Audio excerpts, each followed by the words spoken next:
You're an eyesore, Francia. Nakakasuka na ang pagmumukha mo. Sa tingin mo ba sa 10 taon nating pagsasama sapat na ang pagiging sunod-sunuran mo para manatili ako sa tabi mo?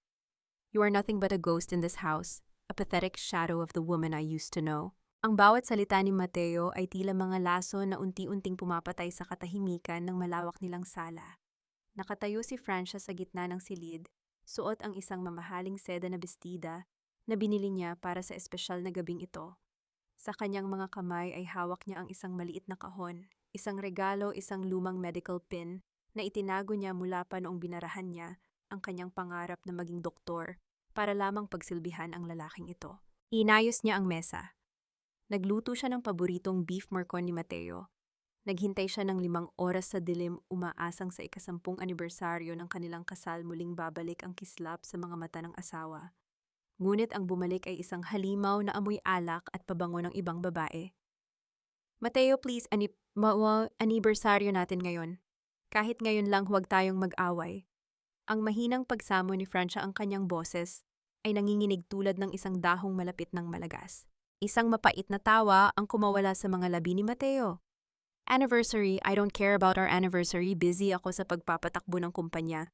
Habang ikaw wala kang ginawa, kundi magmukmok dito at mag-alaga sa nanay ko na hindi naman marunong magpasalamat.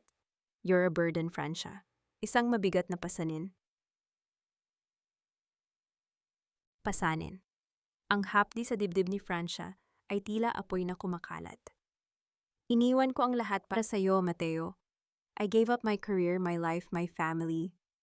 Lahat para maging katuwang mo. I nursed your mother back to health nang talikuran siya ng lahat. Utang mo sa akin ang bawat tagumpay mo. Wala akong utang sa iyo, ang sigaw ni Mateo. Sa isang iglap na wala ang lahat ng kontrol.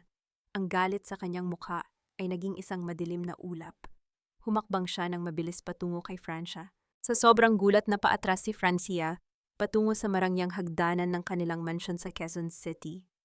Ang kanyang mga paa ay nawalan ng balanse. Sa isang marahas na pagtulak ni Mateo, ang mundo ni Francia ay biglang uminog. Wala siyang mahawakan. Ang tanging naramdaman niya ay ang malamig na hangin at ang sunod-sunod na pagtama ng kanyang katawan sa bawat baitang ng matigas na marmol. Tila tumigil ang oras.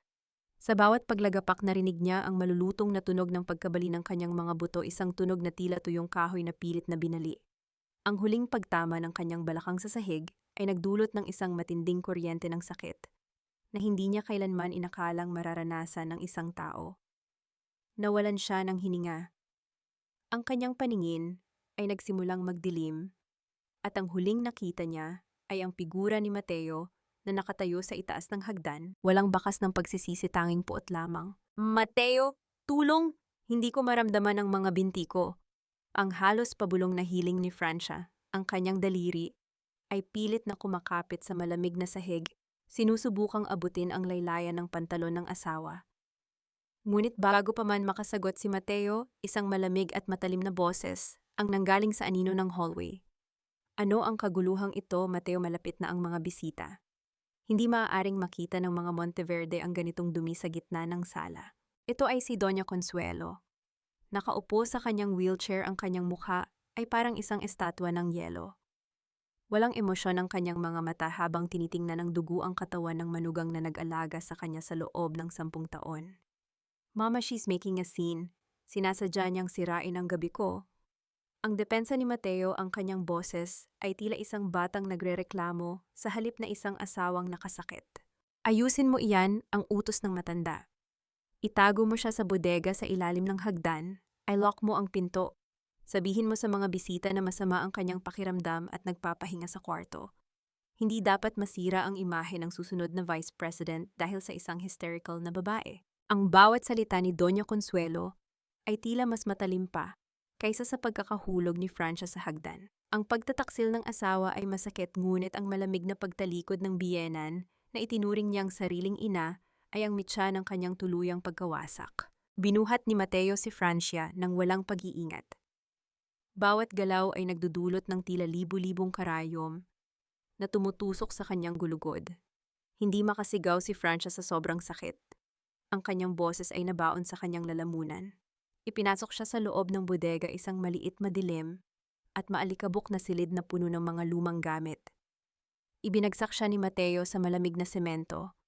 "Diyan ka muna, huwag kang gagawa ng ingay kung ayaw mong mas lalong lumala ang kalagayan mo." Narinig ni Francia ang malakas na pagbagsak ng pinto.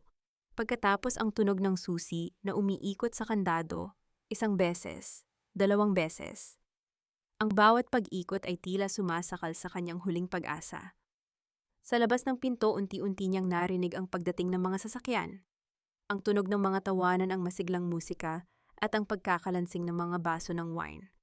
Ang bango ng pagkain na niluto niya ay pumasok sa ilalim ng pinto, humahalo sa amoy ng alikabok at sarili niyang dugo. Nakahiga si Francia sa dilim, ang kanyang katawan ay tila hindi na sa kanya. Ang bawat tibok ng kanyang puso ay isang paalala ng kanyang matinding kabiguan. Sa gitna ng kadiliman, isang luha, ang dahan-dahang gumulong mula sa kanyang mata, bumabasa sa malamig na sementong kanyang kinahihigaan. Bakit ako narito? Bakit ang pag-ibig na ibinigay ko ng buong buo ay naging ganito kakarampot at kasing bangis ng kamatayan? Sa sandaling iyon, ang huling hibla ng pag-ibig ni Francia kay Mateo ay tuluyang naputol kasabay ng kanyang huling malay. Ngunit sa likod ng kanyang pikit na mga mata, isang bagong apoy, ang nagsimulang magliyab, isang apoy na hindi nanggagaling sa galit, kundi sa isang matinding pangako. Kung ito ang huling gabing magiging biktima ako, sisiguraduhin kong ito rin ang unang araw ng inyong pagbagsak. Ang bawat hininga ay parang paglunok ng mga basag na kristal, matalim na kakasakal, at bawat munting galaw ng kanyang dibdib ay nagpapaalala sa kanya na buhay pa siya, kahit na tila mas mainam na ang mamatay.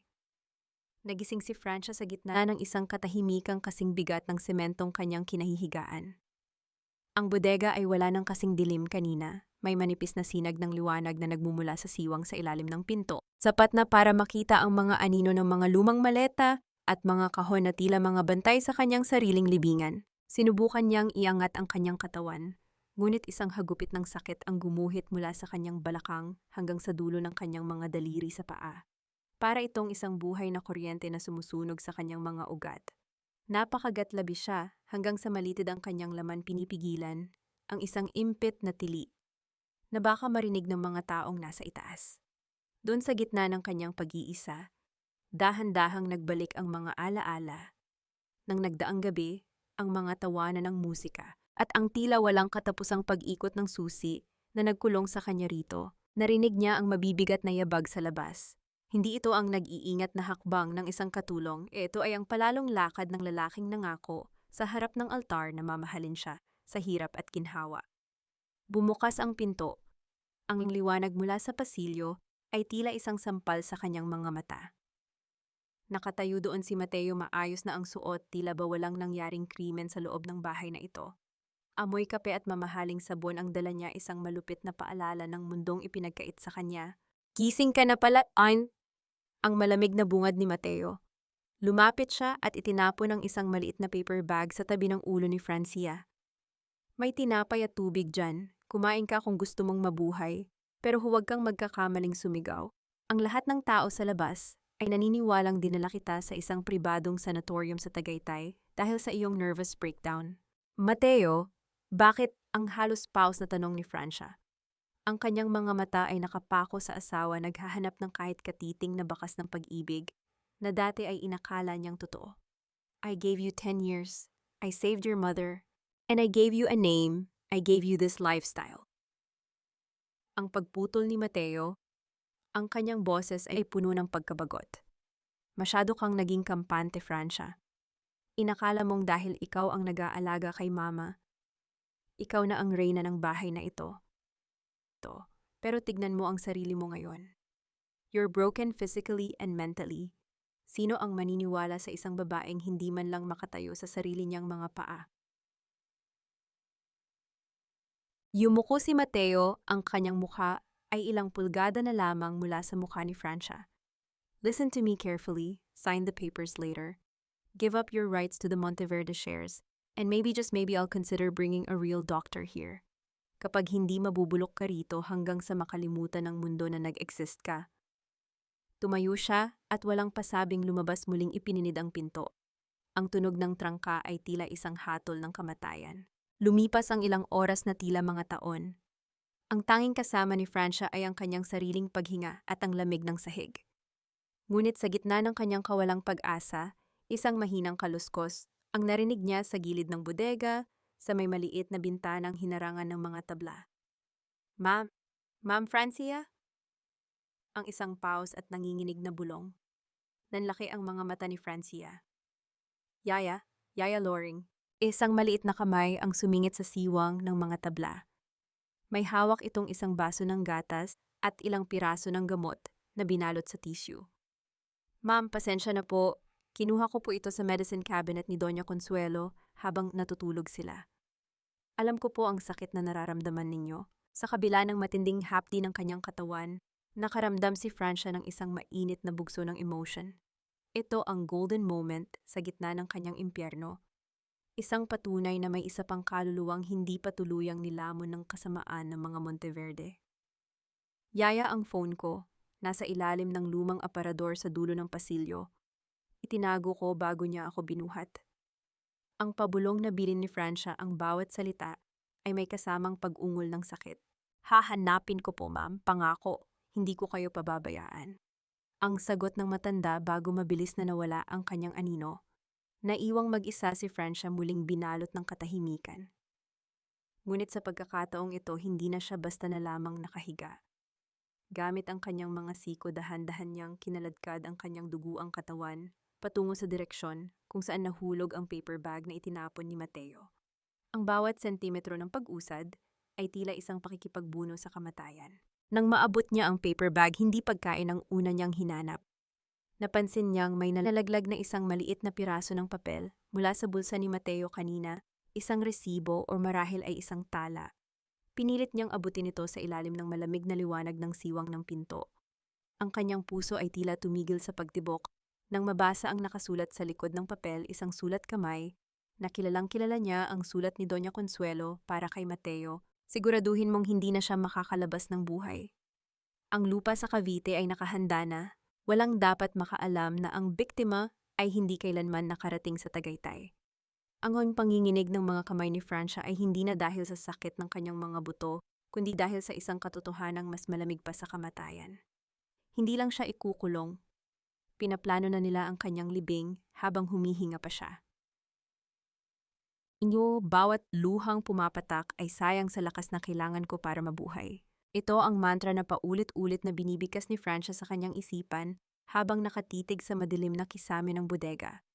Ang hapdi sa kanyang balakang ay tila isang apoy na ayaw mamatay, ngunit sa halip na sumuko, ginamit niya ang kanyang kaalaman bilang isang doktor, ang propesyong tinalikuran niya 10 taon na ang nakalilipas para suriin ang sarili niyang wasak na katawan.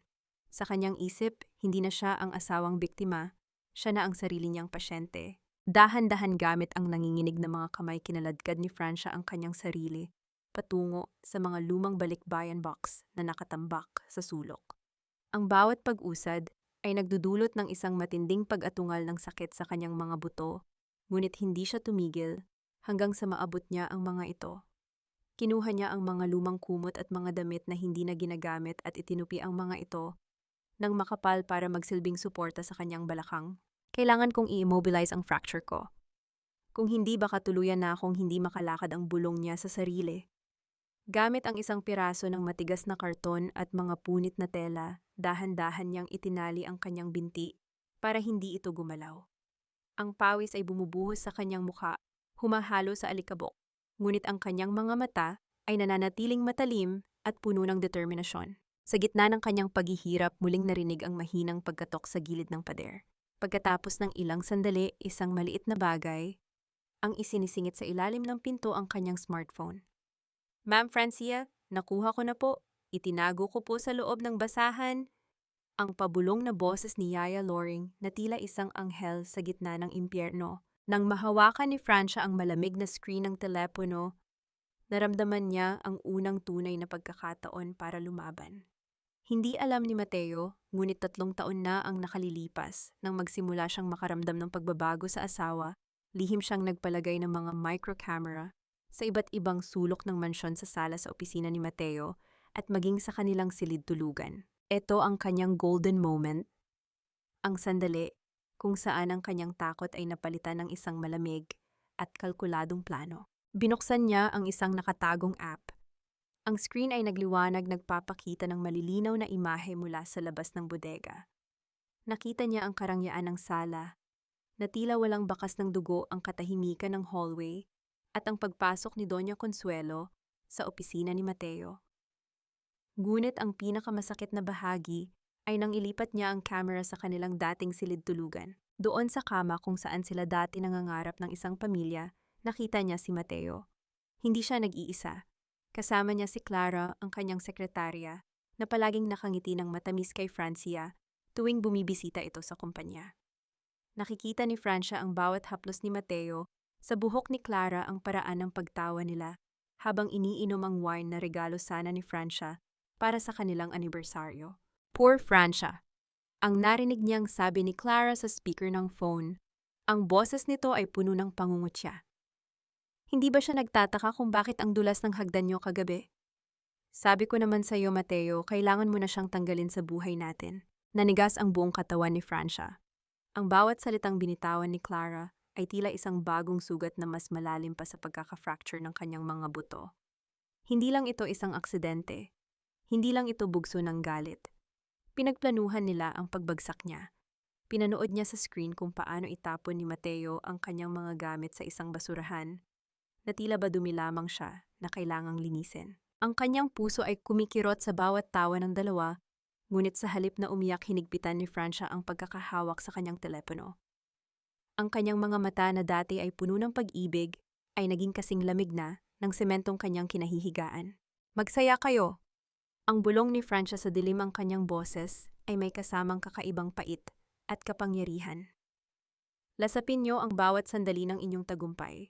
Dahil hindi niyo alam, ang bawat tawa ninyo ay itinatala ko, at ang bawat haplos na yan, ang magiging mitya ng inyong pagkasira. Ngunit sa gitna ng kanyang pagmamasid, isang hindi inaasahang bagay ang nakita niya sa camera sa labas ng gate ng mansyon. Isang itim na sasakyan ang huminto at isang lalaking naka-Amerikana ang bumaba. Ito ay si Dr. Leandro Alcantara. Nakita ni Francia kung paano mabilis na lumabas si Mateo para salubungin ang doktor, at ang kanilang mga mukha ay tila may pinag-uusapang isang madilim na kasunduan. Ang kaba sa dibdib ni Francia ay muling bumangon. Bakit narito si Leandro, at bakit tila masayang-masaya si Mateo sa pagdating nito? Isang mensahe ang biglang lumitaw sa screen ng kanyang phone mula sa isang hindi kilalang numero. The documents are ready, Mateo. By tomorrow, she will be legally dead to the world. Itapon mo na ang lahat ng mga gamit niya, Mateo. Ang bahay na ito ay hindi dapat magkaroon ng bakas ng isang talunan at baliw. Ang boses ni Doña Consuelo ay dumaan sa siwang ng pinto ng bodega, kasing dingig ng isang hatol na walang apela.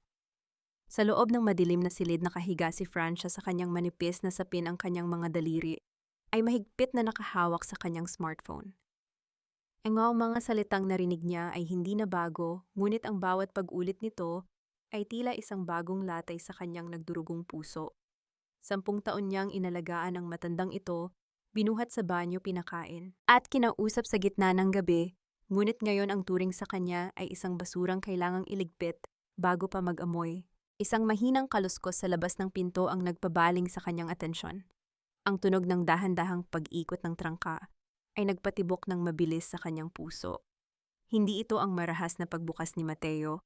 Ito ay mas maingat, mas banayad. Ma'am Francia, ako ito, ang pabulong na boses ni Yaya Loring habang bahagyang bumubukas ang pinto. Pumasok ang matanda na may dalang maliit na tray ng mainit na sopas at isang nakatuping piraso ng papel. Yaya, bakit ka pa bumabalik? Mapapahamak ka. Ang paos na saway ni Francia, kahit na ang totoo ay sabik na sabik siyang makita ang tanging mukha na may malasakit sa kanya sa bahay na ito. Hindi ko po kayo matitiis, ma'am. Heto, uminom po muna kayo ng mainit. At heto po. Nakuha ko ito sa lamesa ni Sir Mateo habang kausap niya si Dr. Leandro sa garden. Inabot ng matanda ang papel. Nang buksan ni Francia ang dokumento, ang kanyang paningin ay nagdilim sa galit. Isa itong medical certificate na may pirasong legal. Isang deklarasyon na siya ay dumaranas ng severe clinical insanity with suicidal tendencies. Nakasulat din doon na kusang loob siyang nagpapakulong sa isang liblib na pasilidad sa labas ng bansa para sa kanyang treatment. Ang pirma sa ilalim ay hindi sa kanya kundi isang peking gaya ng kanyang lagda. Gagamitin nila ito para makuha ang shares ko sa kumpanya Yaya. Gagawa sila ng paraan para mawala ako ng legal nang walang nagtatanong. Ang panginginig na sabi ni Francia. Ngunit bago pa man siya makasagot, narinig nila ang tunog ng wheelchair ni Doña Consuelo na papalapit sa hallway. Ang bawat pag-ikot ng gulong sa marmol na sahig ay tila isang papalapit na kulog. Nasaan si Loring? Ang narinig nilang boses ng matandang babae mula sa labas. Kanina ko pa siya tinatawag para sa aking gamot. Huwag mong sabihing naroon na naman siya sa tapat ng bodegang iyan.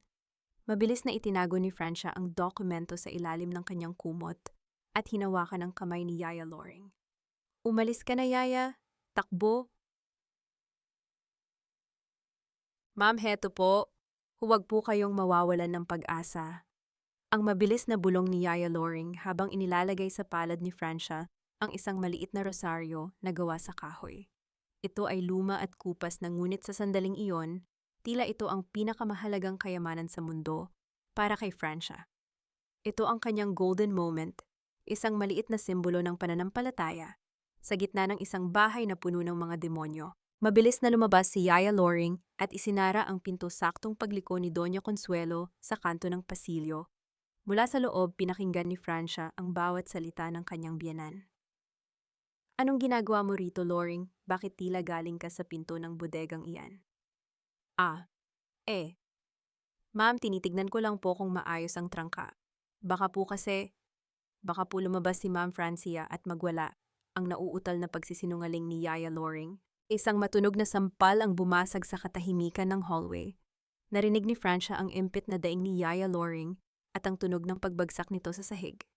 Huwag mo akong lokohin, matanda ka. Alam kong kinakausap mo ang baliw na iyan. Ang sigaw ni Doña Consuelo. Ang kanyang boses ay puno ng puot. Mateo, pumarito ka. Ang katulong na ito ay kailangang maturuan ng leksyon.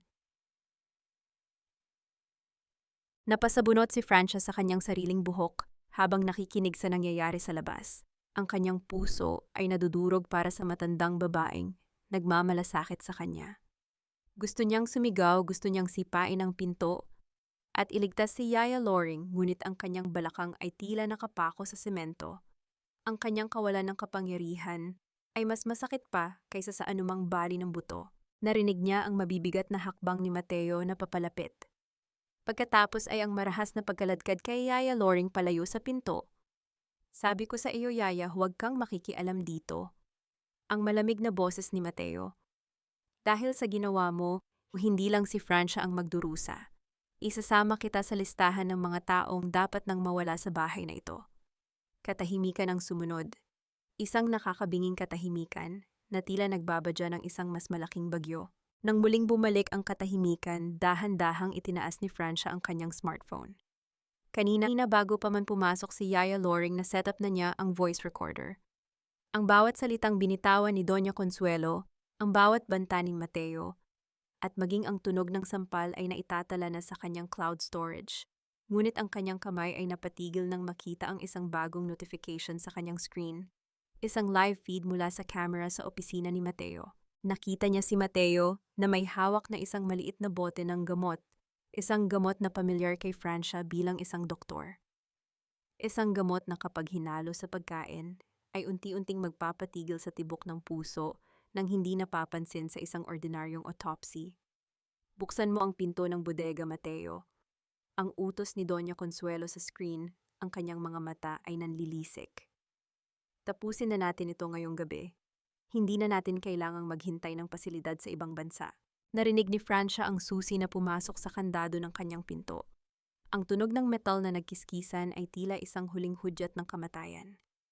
Magagawa ko bang iligtas ang sarili ko kung maging ang pagtayo ay hindi ko magawa? 3 buwan, 70 araw ng pagkabulok sa loob ng 4 na sulok ng bodegang amoy alikabok at kinalawang na bakal. Para kay Francia, ang bawat sandali ay tila isang taon ng penitensya. Ngunit sa dilim na iyon, hindi siya basta nanatiling nakahiga.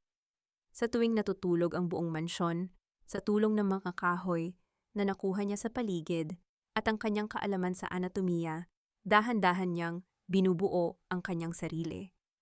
Ang bawat paghila sa kanyang binti, ang bawat pag-unat na nagdudulot ng tila pagkapunit ng kanyang laman, ay ginagawa niya ng walang kibo. Ang sakit ay naging kaibigan niya, ang puot ay naging kanyang pagkain. Bumukas ang pinto ng bodega ng walang pasabi. Ang liwanag ng umaga ay pumasok ng marahas, tila isang banyagang sumusugat sa kanyang mga mata na nasanay na sa dilim. Nakatayo doon si Mateo, maayos ang pagkakaahit, at nakasuot ng isang mamahaling polo. Sa likod niya nakaupo sa kanyang wheelchair si Doña Consuelo, ang kanyang mga mata ay nanunuri naghahanap ng anumang bakas ng paglaban. Lumabas ka na riyan! Ang utos ni Mateo, ang boses ay puno ng pangdidiri. Huwag kang mag-alala, malinis na ang bahay. Wala nang mga bisita. At ang matandang Loring pinaalis ko na siya sa Quezon City. Wala nang gagambala sa atin. Humigpit ang pagkakahawak ni Francia sa kanyang kumot. Ang balitang wala na si Yaya Loring ay tila isang saksak sa kanyang puso, ngunit hindi niya ipinakita ang kanyang emosyon.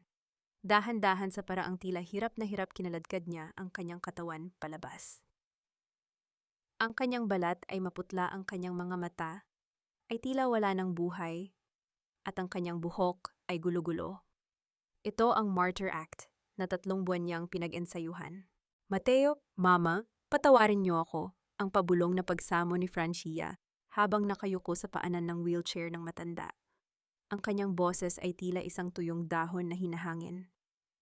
Gagawin ko ang lahat. Huwag niyo lang akong ibalik sa dilim. Isang mapanuyang ngiti ang gumuhit sa mga labi ni Mateo. Mabuti naman at natauhan ka na rin. Nakakapagod din ang magtago ng isang asawang baliw. Inilapag ni Mateo ang isang makapal na folder sa lamesa ng sala. Heto ang mga papeles, ang waiver ng iyong inheritance at ang transfer of shares para sa Monteverde Group. Pirmahan mo ito at bibigyan kita ng kwarto sa taas. Maaari ka nang kumain ng maayos at magpagaling. Pero tandaan mo, isang maling galaw, babalik ka sa ilalim ng hagdan. Nanginginig ang kamay ni Francia habang inaabot ang panulat. Sa loob-loob niya, ang bawat titik ng kanyang pangalan na isinusulat niya ay tila isang sumpa. Alam niyang ito ang huling hakbang para tuluyan silang maging kampante. Ang pagpirma sa mga papeles na ito, ang susi para makalabas siya sa mansyong ito at simulan ang tunay niyang plano. Ito ang kanyang golden moment, ang paglunok sa kanyang dangal para sa isang mas matamis na paghihiganti. There to pasaki, ang sabi ni Mateo habang kinukuha ang mga dokumento ng may kasabikan. Finally, tapos na ang problemang ito. You're officially a ghost, Francia. Isang anino na lamang sa bahay na ito. Dalhin niyo na siya sa itaas, ang malamig na utos ni Doña Consuelo. Siguraduhin niyo lang na nakalock ang pinto mula sa labas. Hindi ko gustong makita ang kanyang pagmumukha habang ako ay nag-aalmusal. Habang inaalalayan si Francia ng isang bagong katulong na mukhang walang pakialam sa mundo, naramdaman niya ang malamig na hangin ng aircon sa kanyang balat. Ang mansyon na dati ay simbolo ng kanyang pangarap ay tila naging isang malawak na kulungan. Ngunit habang papaakyat siya sa hagdan, ang mismong hagdan kung saan siya itinulak, isang bagay ang nagpalingon sa kanya. Tumunog ang landline sa baba. Mabilis itong sinagot ni Mateo. Hello, yes, this is Mateo Monteverde. Ang sabi nito, ngunit biglang nagbago ang kanyang ekspresyon. Ang kanyang mukha ay naging seryoso at tila may halong kaba. Sino Dr. Leandro Alcantara? Bakit ka tumatawag dito? Napatigil si Francia sa gitna ng hagdan. Ang pangalang Leandro Alcantara ay tila isang kidlat na tumama sa kanyang pandinig. Si Leandro ang kanyang dating kaklase sa med school, ang lalaking minsan ay naging higit pa sa kaibigan bago siya nagpakasal kay Mateo. Hindi wala siya rito, ang maring sagot ni Mateo sa telepono habang ang kanyang mga mata ay pasimpleng sumulyap kay Francia na nasa hagdan. Nasa probinsya siya para sa kanyang paggamot. Huwag ka nang tumawag muli. Ibinaba ni Mateo ang telepono ng may lakas, ngunit bago pa man siya makagalaw muli itong tumunog. Sa pagkakataong ito, hindi si Mateo ang sumagot kundi si Doña Consuelo na kanina pa nakikinig. Dr. Alcantara, ang boses ng matanda, ay tila isang matalim na kutsilyo. Huwag kang mag-aksaya ng panahon. Ang aking manugang ay wala ng connection sa labas ng mundong ito. Kung may kailangan ka, dumaan ka sa aming mga abogado. Pinasok si Francia sa loob ng kanyang dating kwarto, ngunit bago pa man maisara ang pinto, nakita niya ang takot sa mga mata ni Mateo. Isang takot na hindi niya kailanman nakita noong siya ay nasa bodega. Bakit si Leandro Ano ang kinalaman ng isang sikat na forensic pathologist? Sa mga Monteverde, isang bagong piraso ng puzzle ang lumitaw at sa unang pagkakataon sa loob ng 3 buwan naramdaman ni Francia na hindi na lamang siya ang nag-iisang nagmamasid sa dilim. Ang bawat sulok ng pribadong klinika ni Dr. Leandro Alcantara ay amoy lavender at malinis na alcohol, isang banyaga at nakakalunod na bango para sa isang babaeng nagmula sa amoy ng alikabok at pagkabulok. Nakaupo si Francia sa ibabaw ng malambot na examination table. Ang kanyang mga kamay ay mahigpit na nakakapit sa gilid ng puting tela. Suot niya ang isang malapad na sunglasses at scarf para itago ang kanyang namumutlang mukha at ang mga pasa sa kanyang leeg na hindi pa tuluyang naghihilom. Sa tapat niya nakatayo si Mateo, suot ang kanyang maskara ng isang mapagmahal na asawa sa harap ng publiko. Doc, kailangan lang namin ng clearance para sa kanyang travel documents. Tulad ng napag-usapan natin sa telepono, her mental state is fragile, she needs rest abroad. Bumukas ang pinto at pumasok ang isang lalaking may tindig na kasing tikas ng isang puno ng nara. Dr. Leandro Alcantara. Ang kanyang mga mata na dati ay puno ng tawanan, noong sila ay nasa med school pa ay naging seryoso at malalim. Hindi siya tumingin kay Mateo. Ang kanyang paningin ay diretso sa mga mata ni Francia na nakatago sa likod ng itim na lente. I need to examine the patient alone, Mr. Monteverde. Ang malamig na pahayag ni Leandro. Hindi ito isang pakiusap, ito ay isang utos. But Doc, I'm her husband. I should be. Ethics, Mateo. Routine procedure ito para sa ganitong kalalang kaso. Pagputol ni Leandro ang kanyang boses, ay kalmado ngunit may talim na hindi pwedeng baliin. Nang sa wakas ay lumabas si Mateo at sumara ang pinto, tila nawalan ng hangin sa loob ng silid. Dahan-dahang tinanggal ni Francia ang kanyang sunglasses. Ang kanyang mga mata ay puno ng pagod-takot at isang munting kislap ng pag-asa na baka sa pagkakataong ito may makakita sa kanyang tunay na kalagayan. Lumapit si Leandro. Hindi siya gumamit ng stethoscope agad. Sa halip, kinuha niya ang isang maliit na silya at umupo sa harap ni Francia. Ang kanyang presensya ay tila isang mainit na kumot sa gitna ng taglamig. Francia, Ushmaru, anong ginawa niya sa'yo? Ang pabulong na tanong ni Leandro. Ang kanyang boses ay hindi na ang boses ng isang doktor, kundi ng isang kaibigang nakakakita sa sugat na pilit itinatago. Hindi nakasagot si Francia. Ang kanyang lalamunan ay tila binarahan ng isang malaking bato. Sa loob ng 3 buwan, tanging pananakot at pangungutya ang naririnig niya. Ngayon ang isang simpleng tanong ng pag-aalala ay tila isang saksak sa kanyang puso. Dahan-dahang hinawakan ni Leandro ang kanyang braso, tinaas ang manggas ng kanyang damit, at tumambad ang mga bakas ng pagkakaladkad at ang hindi pantay na paghilom ng kanyang balakang. Nakita ni Francia ang pagtiim ng bagang ni Leandro. Ang bawat paghaplos ng doktor sa kanyang mga sugat ay maingat, tila ba isa siyang mamahalin at marupok na kristal. I know you weren't in a sanatorium, Francia. Sinubukan kitang hanapin. I checked every facility in Luzon but you were nowhere to be found. Pagpapatuloy ni Leandro habang tinitignan ang kanyang medical chart. The records Mateo sent me are fake. Clinical insanity. This is a joke. This is a crime. Leandro, kailangan ko ng tulong. Ang sa wakas ay namutawi sa mga labi ni Francia, ang kanyang boses ay nanginginig. May ebidensya ako, ginamit ko ang mga camera sa bahay. Pero kailangan ko ng legal na basihan para mapatunayan na ang mga pinsala ko ay hindi gawa ng sarili ko. Tumango si Leandro. I am a forensic pathologist, Francia. My word holds weight in court.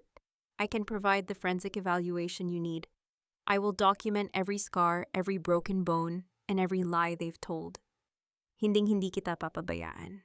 Ito ang golden moment ni Francia, ang sandali kung saan sa wakas ay naramdaman niyang hindi na siya nag-iisa sa kanyang pakikipaglaban. Ang init ng kamay ni Leandro ay tila nagbibigay ng bagong buhay sa kanyang nanlalamig na pagkatao. Sa unang pagkakataon, naniwala siyang may daan palabas sa impyernong binuo ng mga Monteverde. Thank you, Leandro. Hindi ko alam kung paano ka pasasalamatan. Ang sabi ni Francia habang ang mga luha ay dahan-dahang pumapatak sa kanyang mga pisngi. Ngunit bago pa man siya makabawi, hinawakan ni Leandro ang kanyang mga kamay ng mas mahigpit. Ang kanyang mga mata ay nanatiling nakatitig kay Francia, ngunit may isang kakaibang kislap. Doon isang kislap na hindi lamang pag-aalala, kundi isang bagay na mas malalim at mas madilim. Hindi mo kailangang magpasalamat, Francia.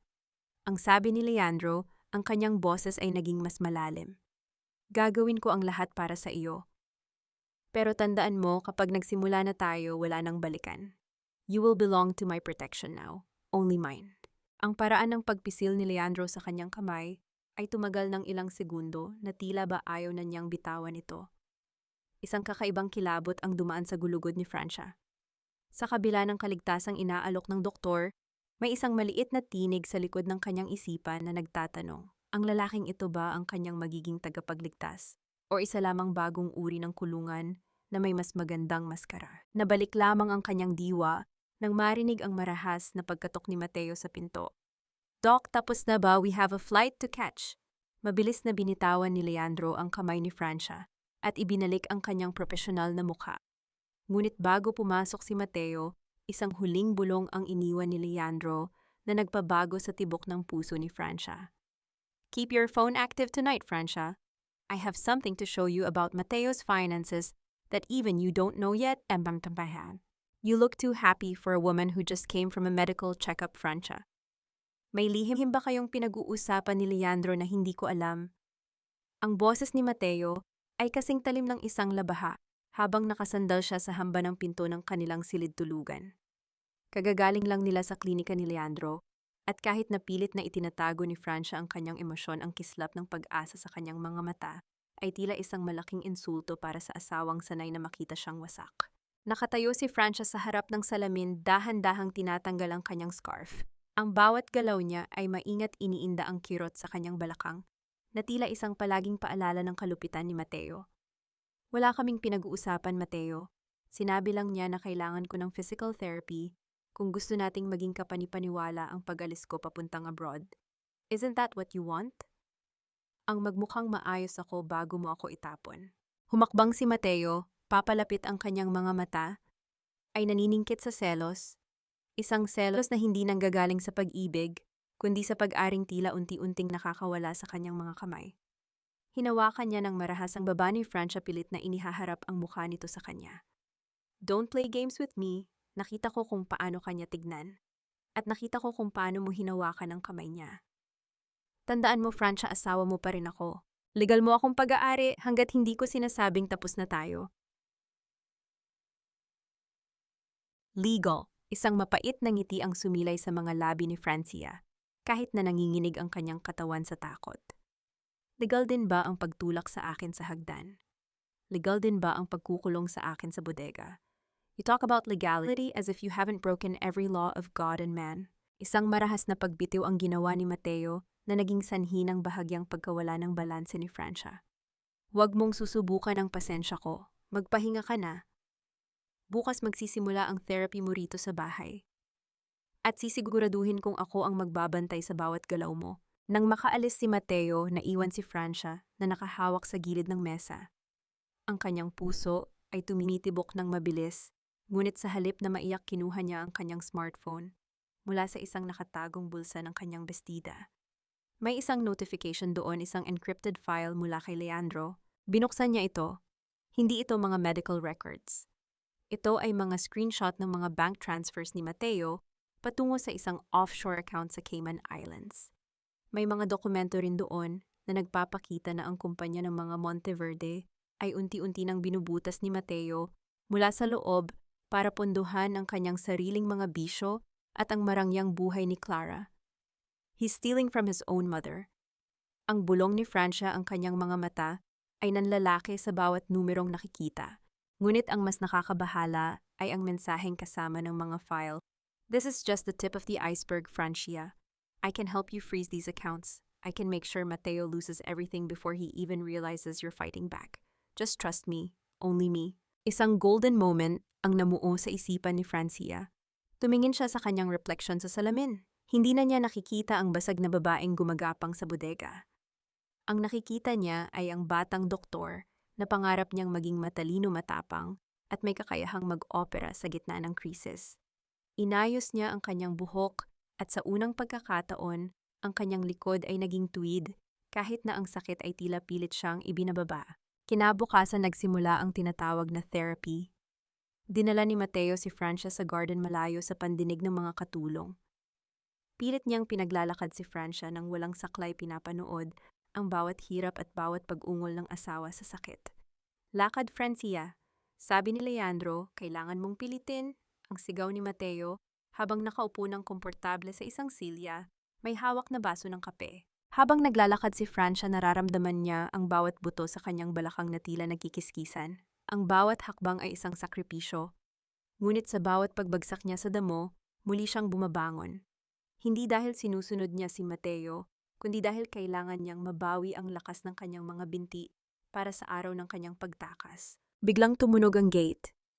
Isang delivery rider ang dumating na may dalang isang malaking bouquet ng puting rosas. Walang card, tanging isang maliit na vial ng langis na pampahid para sa mga kalamnan. Kinuha ito ni Mateo nang may paghihinala. Naamoy niya ang langis. Ang amoy ng lavender at malinis na alcohol ang amoy ni Leandro. Sa isang biglang bugso ng galit, kinuha ni Mateo ang bouquet at marahas na itinapon ito sa putikan sa harap ni Francia. Sa tingin ba niya ay matutulungan ka ng mga bulaklak na ito? You are staying here, Francia, under my roof, under my rules. Tumingin si Francia sa mga rosas na nayurakan sa putik. Para sa kanya ang mga rosas na iyon ay simbolo ng kalayaang inaalok ni Leandro, ngunit ang paraan ng pagpapadala nito na alam ni Leandro na magagalit si Mateo ay tila isang sinasadyang provokasyon. Isang tanong ang naglaro sa kanyang isipan habang nakatitig sa asawang tila nawawala na sa sariling katinuan. Ginagawa ba ito ni Leandro para iligtas ako o para lalong pag-alabi ng galit ni Mateo hanggang sa tuluyan na akong masaktan? Nang gabing iyon, habang tulog na ang lahat, nakatanggap si Francia ng isa pang mensahe mula kay Leandro. Did you like the flowers? I knew he would destroy them. Just like how he destroyed you. Don't worry, my love. The end is near. Napahawak si Francia sa kanyang dibdib. Ang tawag na my love ay naghatid ng isang matinding kilabot na mas malamig pa kaysa sa anumang banta ni Mateo. Sino ba talaga ang tunay na kaaway sa larong ito? Answered Pea. Hindi mo na kailangang magtiis ng mag-isa, Francia. Hayaan mong ako naman ang maging lakas mo sa pagkakataong ito. Ang boses ni Leandro ay kasing lamig at kasing kinis ng seda, habang inaalalayan niya si Francia sa madilim na sulok ng garden ng mansyon. Wala si Mateo. Umalis ito para sa isang emergency meeting na alam ni Francia na sa silid lang ni Clara mauuwi. Samantala si Doña Consuelo ay mahimbing nang natutulog matapos uminom ng kanyang pampakalma. Ito ang unang pagkakataon sa loob ng maraming taon na naramdaman ni Francia ang simoy ng gabi nang walang takot na may matalim na matang nagmamasid. Dahan-dahan silang naglalakad sa ilalim ng liwanag ng buwan. Ang bawat hakbang ni Francia ay may kasamang suporta mula sa matitigas na braso ni Leandro. Sa sandaling iyon, ang sakit sa kanyang balakang ay tila naglalaho hindi dahil sa gamot, kundi dahil sa init ng presensya ng lalaking ito. Naaalala mo pa ba noong nasa med school pa tayo? Ang mahinang tanong ni Leandro, ang kanyang mga mata ay nakatuon sa malayo. Sabi mo noon gusto mong magtayo ng isang maliit na klinika sa malayo, kung saan ang tanging maririnig natin ay ang tunog ng dagat. You were so full of life, Francia. You were the star that everyone wanted to reach, but you only shone for me. Isang golden moment ang namuo sa dibdib ni Francia. Napahinto siya sa paglakad at tumingin kay Leandro. Sa ilalim ng malamig na liwanag ng buwan, nakita niya ang linyang namumuo sa noo ng doktor, isang linyang tila binuo ng pag-aalala at marahil ay pangungulila. Iyon ay pangarap na ng isang batang hindi pa alam ang lupit ng mundo, Leandro, ang pait na sagot ni Francia. Ang bituin na sinasabi mo ay matagal nang namatay sa ilalim ng hagdan ng bahay na ito. Hindi ito namatay, Francia. Itinago lang, ang mabilis na tugon ni Leandro. Bigla siyang huminto at humarap kay Francia. Hinawakan niya ang magkabilang balikat ng babae, isang hawak na puno ng pag-iingat, ngunit may kasamang diin na tila ba ayaw na niya itong pakawalan. Kaya kong ibalik ang liwanag na iyon. Kaya kong ibigay sa iyo ang lahat ng kinuha ni Mateo, ang klinika, ang dagat, ang buhay na dapat ay sa atin dalawa. Inilapit ni Leandro ang kanyang muka sa mukha ni Francia.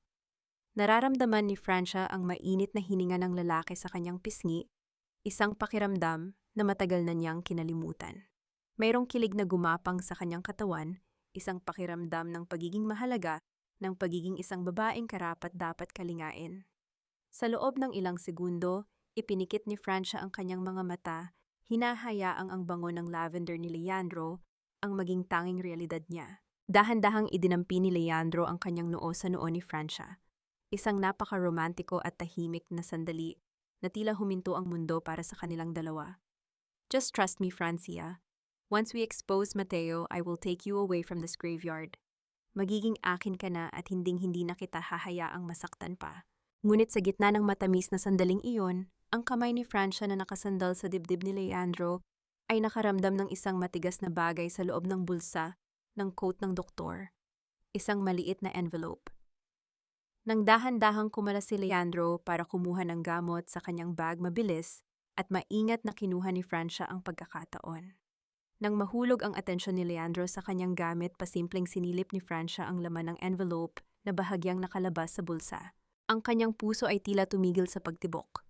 Hindi ito mga gamot, hindi rin ito mga forensic reports. Isa itong serya ng mga lihim na kasunduan sa pagitan ni Dr. Leandro Alcantara at ng isang investment firm na kilala sa pagiging corporate vulture. Mga kumpanyang bumibili ng mga bagsak na korporasyon para lamang katayin ang mga assets nito. At sa ilalim ng dokumento nakita niya ang isang familiar na logo, ang logo ng Monteverde Group. Mayroon ding isang sulat na may pirma ni Leandro na nagsasabing, "The liquidation process will begin as soon as the wife provides the testimony. Everything is on track for the takeover."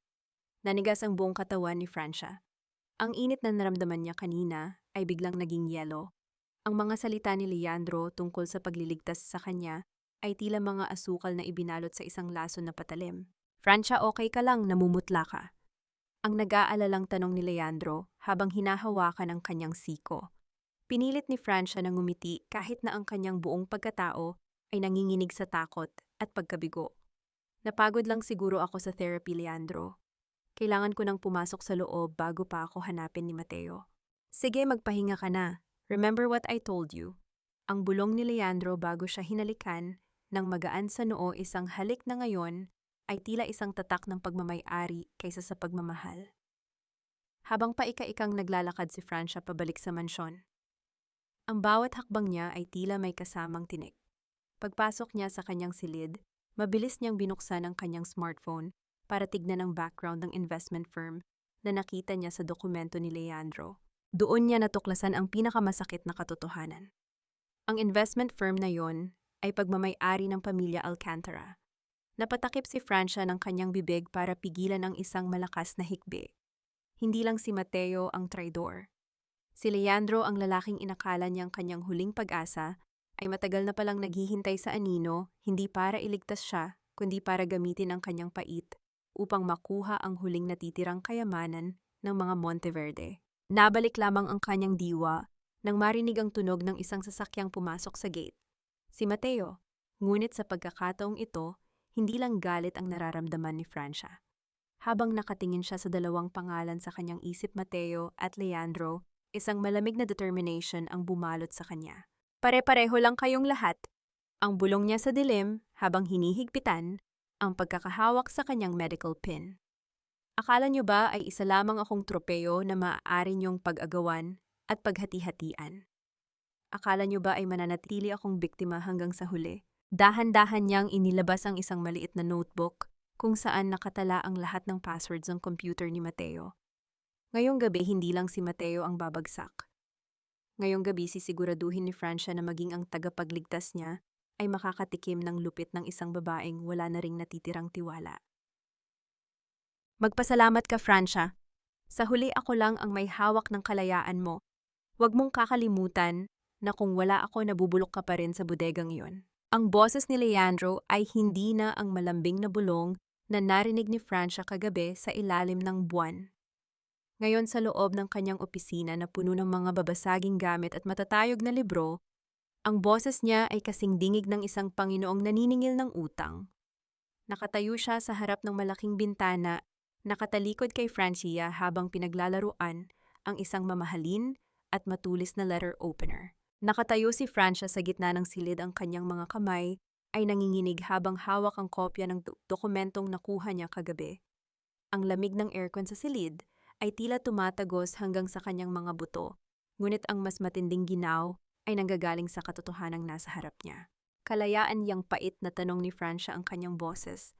ay halos hindi lumalabas sa kanyang lalamunan.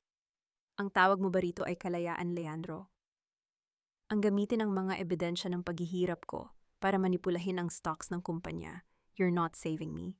You're just changing the locks of my cage. Dahan-dahang humarap si Leandro. May isang mapanganib na ngiti sa kanyang mga labi, isang ngiti na hindi kailanman nakita ni Francia nung sila ay magkasama pa sa paralan. You're too smart for your own good, Francia. Yan ang nagustuhan ko sa iyo noon pa man. Pero kailangan mong intindihin ang realidad. Mateo is a monster, yes. Pero ang kumpanyang yan, it's a dying empire.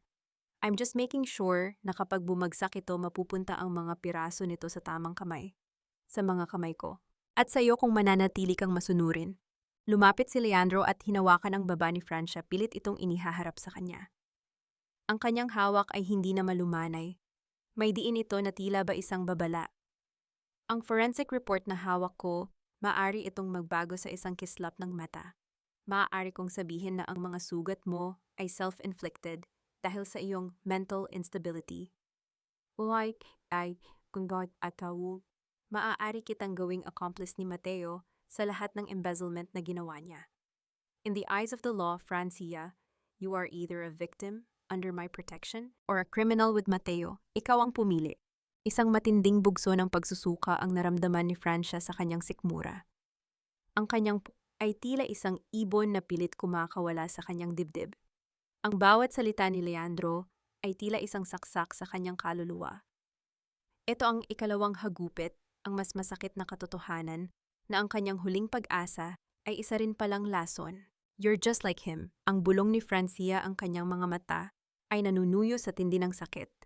Mateo used physical force but you use words and laws to kill me.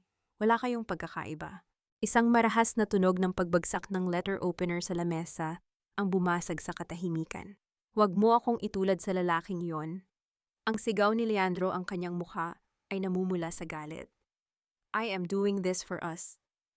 Para sa hinaharap na ipinangako ko sa iyo, kapag nakuha ko na ang Monteverde Group, wala nang makakaapi sa iyo.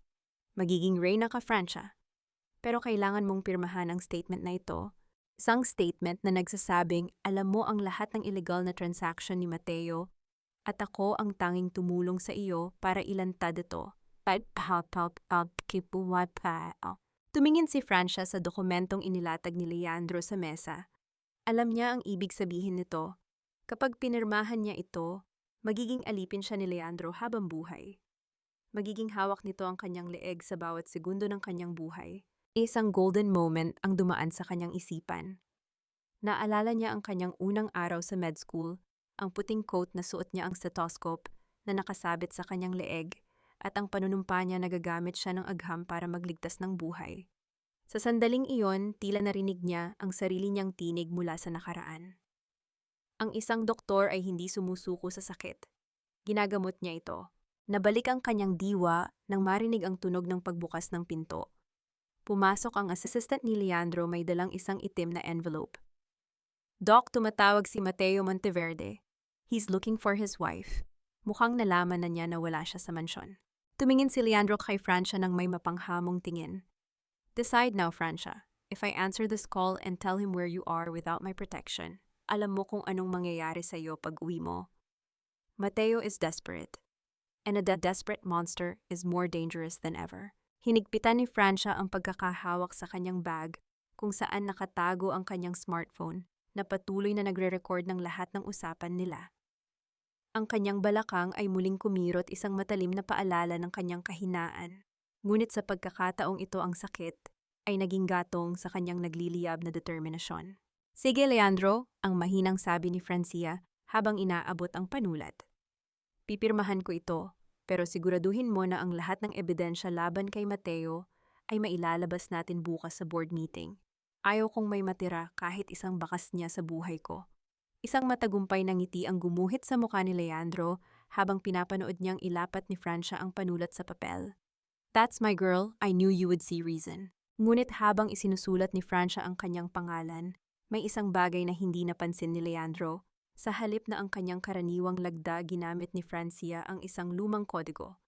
Isang paraan ng pagsulat na tanging silang dalawa lang ni Yaya Loring ang nakakaalam, isang babala na ang dokumentong ito ay pinirmahan sa ilalim ng banta. Nang matapos ang pirmahan, tumayo si Francia ng tuwid. I need to go back before he suspects anything more. I'll have my driver take you. Ang sabi ni Leandro, ang kanyang boses ay muling naging malambing, ngunit para kay Francia, ito ay tunog ng isang ahas na naghihintay ng pagkakataon. Habang paalis ng gusali, nakatanggap si Francia ng isang notification sa kanyang phone mula sa hidden camera sa opisina ni Mateo. Ang imahe sa screen ay nagpakita kay Mateo na may hawak na isang familiar na folder, ang folder ni Leandro. At sa tabi niya nakaupo si Clara, may hawak na baril at isang tila legal na warrant. Ang tanga mo, Leandro, ang narinig niyang bulong ni Mateo sa video. Akala mo ba ikaw lang ang marunong maglaro ng double cross bukas? Hindi lang si Francia ang mawawala. Isasama kita sa impyerno. Napatigil si Francia sa tapat ng sasakyan. Nakulong siya sa gitna ng dalawang lalaking handang pumatay para sa kapangyarihan. Paano ko malalampasan ang bukas kung ang bawat hakbang ko ay nakabantay at ang bawat kakampi ko ay may nakatagong patalim sa kanilang mga ngiti? Amoy lavender ka pa rin, Francia. Akala mo ba ay hindi ko mapapansin ang amoy ng lalaking iyon sa balat mo? You think you're so smart playing the victim while you're busy crawling back to your old flame. Ang boses ni Mateo ay parang isang madilim na bulong mula sa impyerno nang pumasok siya sa silid ni Francia ng gabing iyon. Hindi na niya kailangang sumigaw para iparamdam ang kanyang bagsik. Ang paraan ng pagkakandado niya ng pinto sa likuran niya ay sapat na para malaman ni Francia na ang gabing ito ay hindi tungkol sa mga salita, kundi tungkol sa huling pagtatangka ng asawa na bawiin ang kontrol na unti-unti nang nadudulas sa kanyang mga kamay. Nakatayo si Francia sa tabi ng bintana, tinitignan ang sarili niyang refleksyon sa madilim na salamin. Hindi siya gumalaw, hindi siya nanginig. Sa halip, dahan-dahan niyang kinuha ang isang suklay at sinimulang ayusin ang kanyang buhok, isang kilos na tila ba wala siyang naririnig na banta. Ang bawat hagod ng suklay ay kalmado, isang kabaligtaran ng nagngangalit na bagyo sa loob ng dibdib ni Mateo. Hindi ko itinatanggi, Mateo. Nagkita kami ni Leandro. Ang sagot ni Francia, ang kanyang boses ay malamig at patagwalang bakas ng takot. He's helping me walk again, something you've tried so hard to prevent. Isang marahas na hakbang ang ginawa ni Mateo patungo sa kanya. Sa isang iglap, naramdaman ni Francia ang malamig na dulo ng isang baril na dumikit sa kanyang sentido. Hindi ito isang laro. Nakikita ni Francia sa mga mata ni Mateo ang desperasyon ng isang lalaking alam na ang kanyang kaharian ay gumuho na. You're not walking anywhere, Francia. You're going to stay here and you're going to sign whatever Leandro wants, but you're going to give me the money. If you try to double-cross me, isasama kita sa hukay. I will not let that arrogant doctor win. Sa halip na sumigaw o magmakaawa, isang mahina at nakakapangilabot na tawa ang kumawala sa mga labi ni Francia. Isang tawang puno ng pait at paglaya.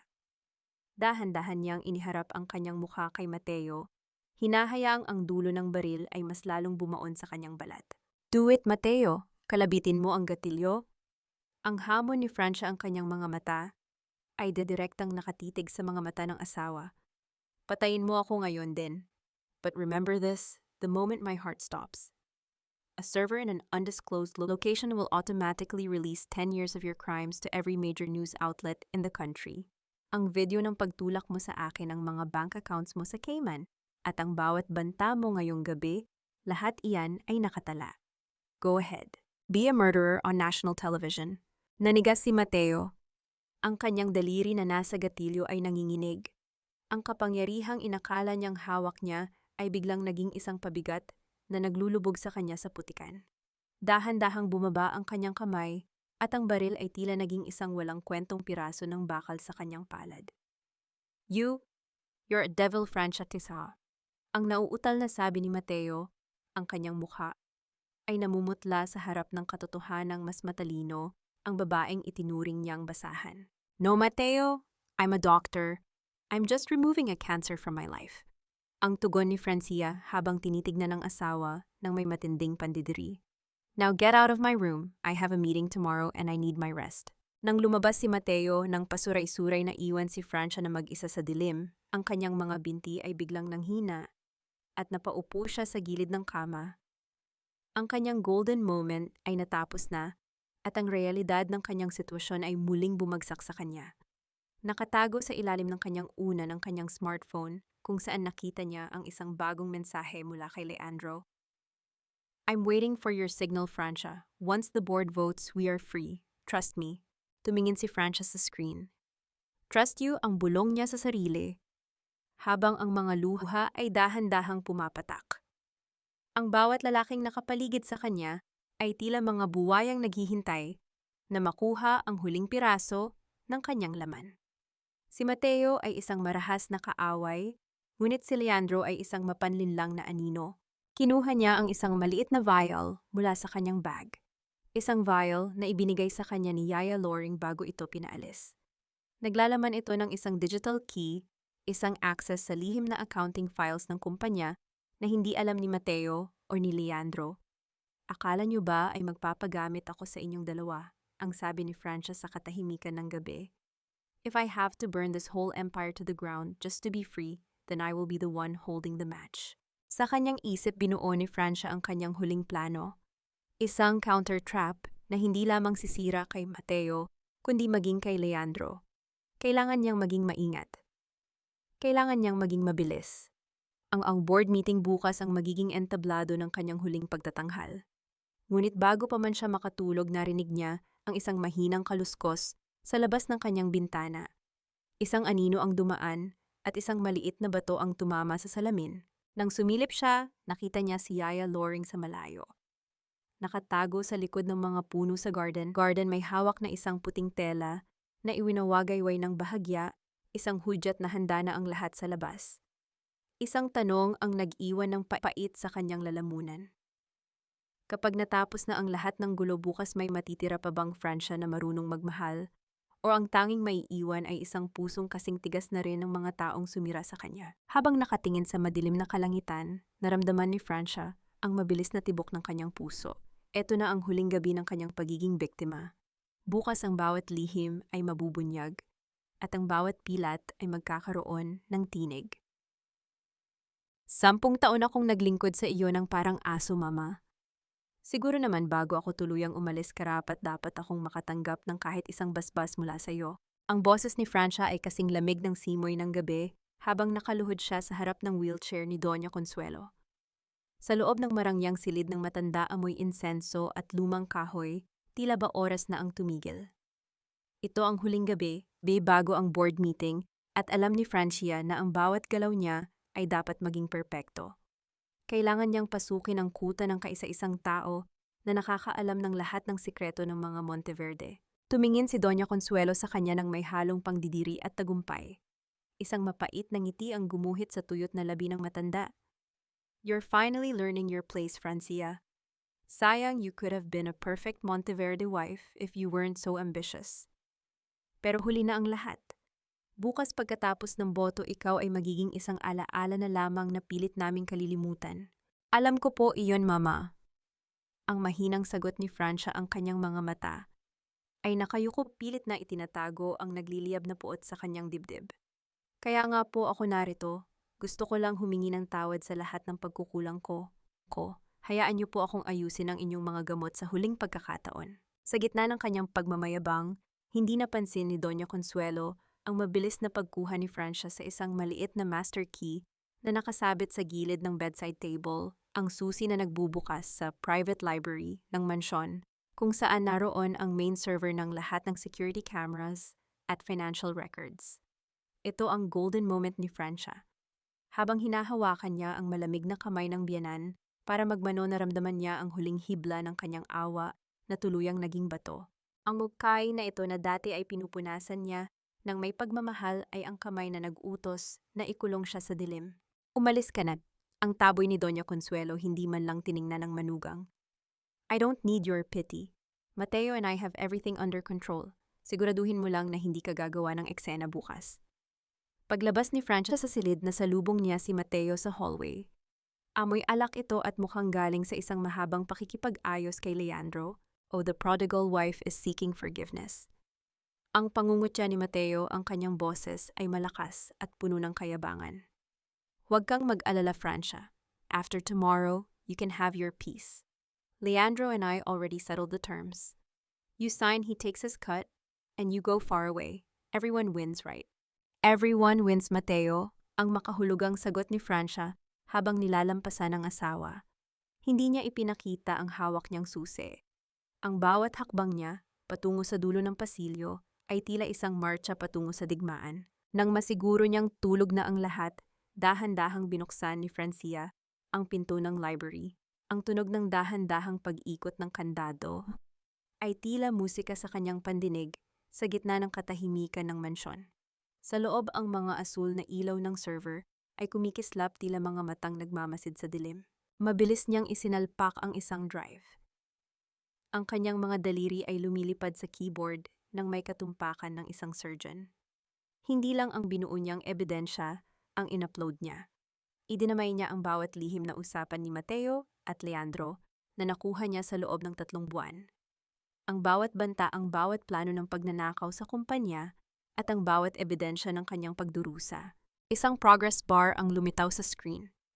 Tila bawat porsyento ng pag-upload ay isang bahagi ng kanyang kaluluwa na muling nabubuo. 78%, 79%, ang bulong ni Francia, ang kanyang puso ay tumitibok ng kasing bilis ng mga codes na tumatakbo sa screen. Nang makumpleto ang upload, isang file na may pamagat na The Monteverde Truth, ang opisyal na nakalagak na sa cloud, nakatakdang mag-auto-publish sa lahat ng board members at media outlets sa eksaktong oras ng board meeting bukas ng umaga. Ngunit bago pa man siya makahinga ng maluwag, narinig niya ang marahas na pagbukas ng pinto sa likuran niya. Ang liwanag mula sa hallway ay tumama sa kanyang mukha. Nakatayo doon si Mateo, may hawak na baril, at sa likod niya ay si Leandro, ang dalawang lalaking nag-aagawan sa kanyang buhay. Ang kanilang mga mukha ay puno ng pagkagulat at matinding galit. "What are you doing here, Francia?" Ang sigaw ni Mateo, ang baril ay diretso sa dibdib ng asawa. "Akala mo ba ay hindi ko malalaman na nakuha mo ang susi ni Mama?" Tumingin si Francia sa screen ng computer pagkatapos ay sa dalawang lalaki. Isang malamig at mapanghamong ngiti ang sumilay sa kanyang mga labi. "Huli na kayo, Mateo. Leandro, the truth is already in the air. At bukas wala ng Monteverde Group na pag-aagawan nyo. Ang tanging matitira sa inyo ay ang rehas ng kulungan. Delete it. Delete it now or I will kill you." Ang banta ni Leandro, ang kanyang profesional na maskara, ay tuluyan ng natanggal, naglalantad ng isang halimaw na mas nakakatakot pa kay Mateo. Hinigpitan ni Francia ang pagkakahawak sa gilid ng mesa. Ang kanyang balakang ay muling kumirot sa sakit, ngunit ang kanyang tindig ay nananatiling matuwid. Ang bawat segundo ay tila isang mabigat na patak ng tubig sa isang silid na puno ng kuryente. "Patayin niyo man ako ngayon, hindi niyo na mapipigilan ng bukas." Ang huling sabi ni Francia bago niya marinig ang tunog ng pagkasa ng baril ni Mateo. Lulusot kaya si Francia sa gitna ng dalawang halimaw na ito bago sumikat ang araw, o ang kanyang pag-asa ay mamatay sa loob mismo ng silid na dapat ay magbibigay sa kanya ng kalayaan? "Amin kita. Ibaba mo ang baril na yan, Mateo. Hindi mo ba nakikita she is bluffing? Inaasahan niya na papatayin mo siya para tuluyang kumalat ang ebidensya. Huwag kang magpapadala sa laro ng babaeng ito." Ang boses ni Leandro ay kasing dingig ng isang ahas na dahan-dahang gumagapang sa gitna ng tensyon sa loob ng library. Sa ilalim ng malamig na liwanag ng computer screen, nakita ni Francia ang pagdadalawang isip sa mga mata ni Mateo. Ang kamay nito na humahawak sa baril ay nanginginig, hindi dahil sa takot, kundi dahil sa nagngangalit na galit na hindi mailabas. Isang click lang, Francia. Isang kalabit lang at matatapos na ang lahat ng paghihirap ko sa iyo. Ang pabulong na banta ni Mateo, ang kanyang boses ay tila galing sa ilalim ng lupa. Huminga ng malalim si Francia. Nararamdaman niya ang malamig na pawis na gumugulong sa kanyang likuran, ngunit ang kanyang mga mata ay nananatiling nakatitig sa dulo ng baril. "Gawin mo, Mateo. Patunayan mo sa buong mundo na ikaw ay isang mamamatay tao. Pero tandaan mo, bawat segundo na lumilipas, mas lalong lumalapit ang oras ng board meeting. At kapag dumating ang 10:00 ng umaga, wala na kayong magagawa." Dahan-dahang lumapit si Leandro at hinawakan ang braso ni Mateo para ibaba ang baril. "Hindi natin siya papatayin dito. Not tonight. We have 6 hours before the meeting. Mateo, kunin mo ang lahat ng devices niya. I-disconnect mo ang server. I will handle the encryption. At ikaw, Francia. Lumingon si Leandro sa kanya nang may mapanganib na ningning sa mga mata. Maghahanda ka. Dahil bukas ng umaga bago tayo pumunta sa opisina, pagsisilbihan mo kami sa huling pagkakataon. Isang formal na almusal para sa pagdiriwang ng aming pagkakaisa. At sisiguraduhin mong nakangiti ka sa harap ng iyong biyanan. Ito ang naging simula ng pinakamahabang gabi sa buhay ni Francia. Inagaw sa kanya ang lahat ang kanyang phone, ang master key, at maging ang huling piraso ng kanyang privacy. Ikinulong siya sa kanyang silid at sa labas ng pinto narinig niya ang mabibigat na yabag ng dalawang lalaking nagbabantay sa kanya. Nang sumikat ang araw, ang mansyon sa Quezon City ay binalot ng isang kakaibang katahimikan. Amoy kape at beef tapa ang humahalimuyak sa buong bahay. Ngunit para kay Francia ang bango nito ay tila amoy ng isang punerarya. Nakatayo si Francia sa kusina, suot ang kanyang maayos na uniforme bilang asawa ng isang Monteverde. Ang kanyang mga kamay ay nanginginig habang inilalapag niya ang mga mamahaling plato sa mahabang lamesa ng dining room. Ito ang huling hapunan, or sa pagkakataong ito ang huling almusal bago ang paghuhukom. Nakaluklok sa gitna ng lamesa si Doña Consuelo, suot ang kanyang pinakamagarbong alahas na tila ba pupunta sa isang koronasyon. Sa tabi niya ay si Mateo na panakanakang tumitingin sa kanyang relo at si Leandro na prenteng humihigop ng kanyang kape habang nakatitig sa bawat galaw ni Francia. Ang sarap ng pagkain, Francia. Sayang at hindi mo na ito magagawa muli sa bahay na ito. Ang pangungutya ni Doña Consuelo habang dinadampyan ng tissue ang kanyang labi. Matapos ang araw na ito, magkakaroon na kami ng bagong buhay. Isang buhay na wala ka. Opo, Mama, isang buhay na karapat-dapat para sa inyong lahat. Ang mahinang sagot ni Francia habang isinasalin ang mainit na tsokolate sa baso ni Mateo. Isang golden moment ang namuo ng aksidenteng mapadapo ang kamay ni Francia sa balikat ni Mateo. Naramdaman niya ang paninigas ng katawan ng asawa. Sa sandaling iyon, nakita niya ang sarili niyang refleksyon sa kutsarang pilak na hawak niya, isang babaeng pagod-wasak ngunit may isang lihim na hindi kayang abutin ng kahit sinong lalaking nasa lamesang iyon. Hinawakan ni Mateo ang kamay ni Francia nang mahigpit, halos madiin ang kanyang mga kuko sa balat ng asawa. Nakangiti ka, Francia. Bakit akala mo ba ay nakalusot ang ginawa mo kagabi? Leandro already wiped the server. Your truth is now nothing but a blank file. Tumingin si Francia sa asawa, pagkatapos ay kay Leandro na nakangiti ng may pagtatagumpay. Kung yan ang pinaniniwalaan niyo, Mateo, masaya ako para sa inyo. Pero sana ay mabusog kayo sa almusal na ito. Dahil ito na ang huling masarap na pagkaing matitikman niyo ng malaya. Anong ibig mong sabihin? Ang mabilis na tanong ni Leandro, ang kanyang baso ay napatigil sa ere. Eksaktong 9:30 ng umaga. Biglang tumunog ang lahat ng cellphone na nasa ibabaw ng lamesa. Ang tunog ng sunod-sunod na notifications ay tila isang koro ng mga babala. Kinuha ni Mateo ang kanyang phone. Pagkatapos ay si Leandro. Ang kanilang mga mukha ay sabay na nagbago mula sa pagtatagumpay patungo sa isang matinding gulat at unti-unting takot. Hindi ito maaari, ang nauutal na sabi ni Leandro habang mabilis na ini-scroll ang kanyang screen. I deleted the files, I destroyed the server. Hindi niyo ba alam, ang dahan-dahang sabi ni Francia habang tinatanggal ang kanyang apron at itinapon ito sa sahig. Ang truth na sinubukan niyong burahin sa library ay isa lamang decoy. Ang tunay na files ay matagal ko nang ipinadala sa email ng bawat asawa ng mga board members at sa mga asawa ng inyong mga kasosyo. At sa pagkakataong ito, hindi lang media ang nakakita. Maging ang Securities and Exchange Commission ay may kopya na. Hayop ka, Tino! Ang sigaw ni Mateo habang tumatayo at itinumba ang kanyang upuan. Ang pagkakalansi ng mga kubyertos ay bumasag sa katahimikan ng silid. Ngunit bago pa man siya makalapit kay Francia, ang malakas na busina ng ilang sasakyan sa labas ng gate ay narinig ng lahat. Hindi ito ang mga sasakyan ng mga bisita. Ito ay ang tunog ng mga sirena na papalapit sa mansyon ng mga Monteverde. Napatayo rin si Doña Consuelo, ang kanyang mukha ay kasing putla na ng kanyang puting buhok. Mateo, anong nangyayari? Tumingin si Francia sa pintuan pagkatapos ay sa 3 taong sumira sa kanyang buhay sa loob ng 10 taon. The breakfast is over, Mateo. It's time for you to meet the consequences. Sino ang unang papasok sa pintong iyon?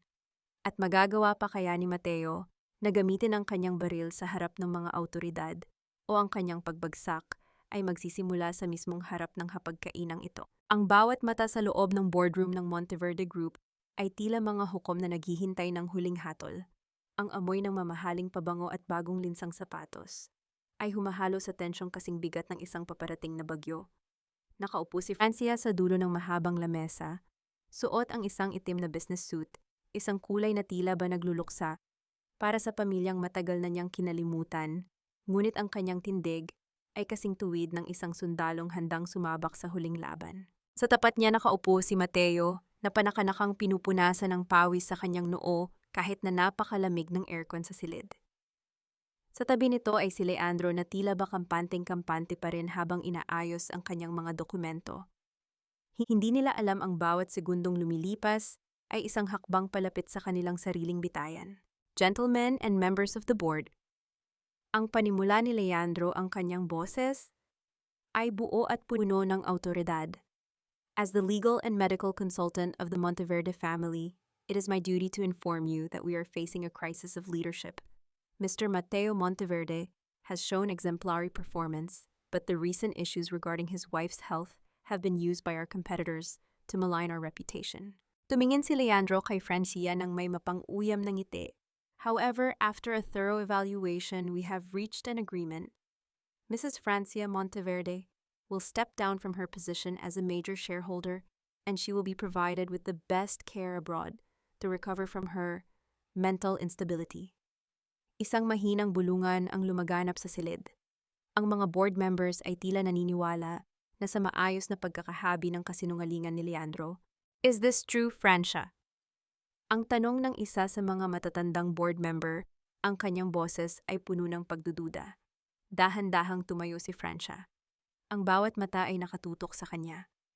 Naramdaman niya ang matulis na medical pin sa loob ng kanyang bulsa, ang simbolo ng kanyang pangarap na binuo niya sa loob ng 10 taong pagdurusa. Ito na ang golden moment na pinangarap niya sa madilim na bodega. Hindi pa po tapos ang presentasyon. Bye! Ang mahinang sabi ni Francia, ngunit ang bawat salita niya ay umaling-awngaw sa buong silid.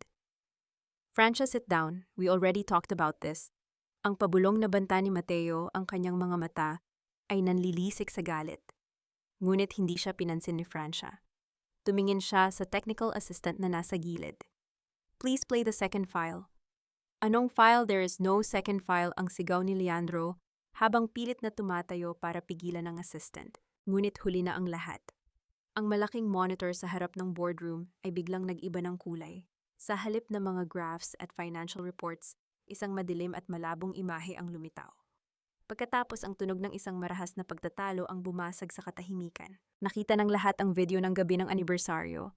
Nakita nila kung paano itinulak ni Mateo si Francia sa hagdan. Narinig nila ang tunog ng pagkabali ng mga buto at ang walang awang pagkaladkad ni Mateo sa dugo ang katawan ng kanyang asawa patungo sa bodega. Mateo, what is the meaning of this? Ang sigaw ng chairman ng kanyang mukha ay namumula sa galit at pandidiri. It's a fake, manipulated ang video na iyan. Ang depensa ni Mateo, ang kanyang boses ay pumipiyok sa tindi ng takot. Ngunit hindi tumigil ang screen. Sunod na lumitaw ang mga lihim na pakikipag-usap ni Leandro kay Mateo, ang usapan tungkol sa pag-edit ng forensic reports, ang plano na itago ang katotohanan kapalit ng shares ng kumpanya, at ang pinakamasakit sa lahat ang pag-amin ni Mateo na ninanakawan niya ang kumpanya para sa kanyang sariling interes at para kay Clara. Wait, there's more, ang malamig na sabi ni Francia habang nakatingin kay Leandro. Lumitaw sa screen ang mga screenshots ng mga emails ni Leandro sa investment firm ng kanyang pamilya na nagpapatunay na ang lahat ng tulong na ibinigay niya kay Francia ay bahagi lamang ng isang mas malaking plano para pabagsakin ang Monteverde Group at bilhin ito sa murang halaga. You backstabbing snake, ang sigaw ni Mateo habang sinubukan niyang sugurin si Leandro. Sa isang sandali, ang boardroom ay naging isang arena ng gulo at sigawan. Ang mga board members ay nagsisitayuan, ang iba ay tumatawag na sa pulis, habang ang iba ay hindi makapaniwala sa napanood. Sa gitna ng kaguluhan, nakatayo lang si Francia tahimik at matuwid. Ang bawat tulo ng luha sa kanyang mga mata ay hindi luha ng sakit kundi luha ng kalayaan. Ang bawat sampal, bawat tadyak at bawat gabing ginugol niya sa bodega ay tila unti-unting nababayaran sa harap ng lahat. Biglang bumukas ang pintuan ng boardroom. Isang grupo ng mga kalalakihan na naka-Amerikana at may mga badge ang pumasok. Sila ay mula sa National Bureau of Investigation. Mateo Monteverde, you are under arrest for frustrated murder, domestic violence, and large-scale corporate embezzlement. Ang deklara ng opisyal. Dr. Leandro Alcantara, you are also under arrest for conspiracy, extortion, and professional malpractice. Nabitawan ni Mateo ang kanyang bag, ang kanyang mukha ay wala ng kulay. Napaluhod siya, sa sasahig ang kanyang kayabangan ay tuluyan ng naglaho. Si Leandro naman ay sinubukan pang tumakas sa kabilang pinto, ngunit mabilis siyang naharang ng mga autoridad. Francia, please, ayusin natin ito. I love you, Francia. Ang pagsamo ni Mateo habang pinapustasan siya ng posas. Ang kanyang boses ay puno ng huwad na pagsisisi na dati ay nakakapagpalambot sa puso ni Francia. Ngunit ngayon, wala na itong talab. Tumingin si Francia sa asawa ng huling beses. You never loved me, Mateo. You only loved the idea of someone serving you while you destroyed her. Pero tignan mo ngayon. Ako ang nakatayo at ikaw ang nakaluhod sa harapan ko. Habang inilalabas ang dalawang lalaki, dahan-dahang lumapit ang chairman kay Francia. I am so sorry, Francia. We had no idea. We will conduct a full investigation and your shares will remain untouched. Actually, the board wants to talk to you about a reorganization. Salamat po, sir. Pero hindi na po ako interesado sa pamumuno ng kumpanyang ito. Ang mahinang sagot ni Francia. Gusto ko na pong bumalik sa buhay na matagal kong kinalimutan. Lalabas na sana si Francia ng silid nang biglang tumunog ang kanyang cellphone. Isang tawag mula sa ospital. Mrs. Monteverde, ito po ba ang asawa ni Mateo? May isang matandang babae po kaming nakuha rito. Si Doña Consuelo, she just had a severe stroke pagkatapos niyang mapanood ang live news about the boardroom scandal. Wala pong gustong pumirma para sa kanyang operasyon. Napatigil si Francia.